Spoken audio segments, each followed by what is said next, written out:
বলিলে তাকে মানুষ বলা যায় না, কর্মটা মানুষের মতো করতে হবে।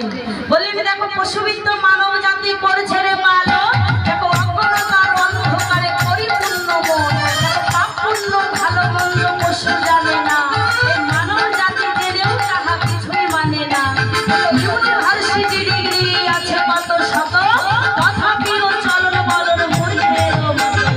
এমন কিছু মানুষ আছে বিশ্ব চরাচরে, হৃদয় ভরা নোংরা তাদের ভদ্রবেশে ঘোরে, ভদ্রবেশে ঘুরলে তাকে মানুষ বলে না, মানুষ হবে জাগবে যেদিন জ্ঞানের চেতনা।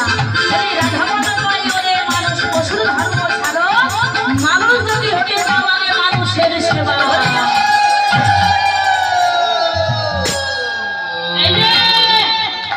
তাহলে কি জানলাম?